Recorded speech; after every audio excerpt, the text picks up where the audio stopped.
Hi పూర్ణం బూరెలు చూసారా? బూరెలు ఎంత రౌండ్గా వచ్చిందో, చాలా టేస్టీగా ఉంటుంది పూర్ణం బూరెలు. ఎవరు చేశారు అనుకుంటున్నారా? మా పెద్దమ్మ. హాయ్ చెప్తాను చూడండి, మీరు కూడా హాయ్ చెప్పేయండి.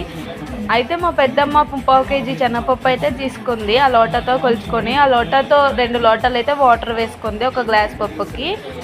కుక్కర్ అయితే పెట్టేసుకుంది. 4 విజిల్లు వేయించుకొని 1/2 కేజీ బెల్లం తీసుకుంది. 1/2 కేజీ శనగపప్పుకి బాగా కుక్ అయిపోయాక శనగపప్పు బెల్లం కూడా వేసుకొని చూడండి, బాగా కలుపుకోవాలి. ఆ కన్సిస్టెన్సీ రావాలి, బాగా మెత్తగా అవ్వాలి.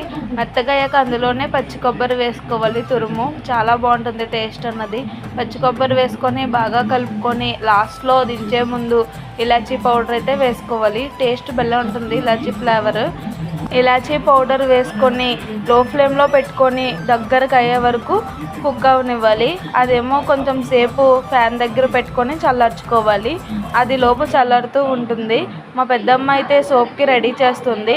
1/2 కేజీ మినపప్పు తీసుకొని ఆడుకొని అందులో బియ్యం పిండి తడిపి ఆరబెట్టిన బియ్యం అయితే గ్రైండ్ చేసుకొని అందులో వేసుకోవాలి. 1/2 కేజీకి కేజీ అయితే వేసుకుంటుంది మా పెద్దమ్మ. మా చెల్లి చూడండి పని చేసినట్టు ఎంత బిల్డప్ ఇస్తుందో వీడియోలో అయితే. అందులోనే ఆ సోప్లో కేజీ దానికి 1/2 కేజీ పంచదార అయితే వేసుకుంది సోప్లో. ఇంకా బూరెలు వేయడం అయితే స్టార్ట్ చేస్తుంది. మేమైతే అవి చల్లారింది కదా, దాన్ని అయితే ఉండలు చుట్టడం అయితే స్టార్ట్ చేసేసాము. నేను, మా అమ్మ, మా తమ్ముడు అయితే స్టార్ట్ చేసాం.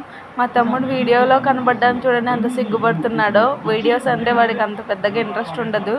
చూడండి ఉండలు అయితే చుట్టేసాం. మా పెద్దమ్మ వేయడం అయితే స్టార్ట్ చేసేసింది. ఎంత బాగా వేస్తుందో చూడండి. మా పెద్దమ్మ స్టైల్ మీకు నచ్చిందా వేయడం? మీకు బూరెలు వేయడం వచ్చా? నాకైతే రాదు. మీకు వస్తే కామెంట్లో చెప్పేయండి.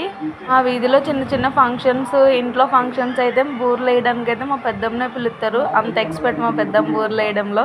చాలా బాగా వస్తుంది, చూస్తేనే మీకు అర్థమైపోతుంది. ఇలాంటి మరెన్నో వీడియోస్ కోసం వెంటనే మా ఛానల్ని సబ్స్క్రైబ్ చేసుకోండి, లైక్ కొట్టండి. Thanks for watching. బూరెలు అయితే చాలా టేస్టీగా ఉన్నాయి. నేను మా వాళ్ళందరం అయితే తినేసాము. వేడిగా వేస్తుంటే తింటూనే ఉన్నాము. అదిగోండి ఆ కలర్ వచ్చే వరకు అయితే ఫ్రై చేసుకుంది మా పెద్దమ్మ. Please like and share, subscribe. Thanks for watching.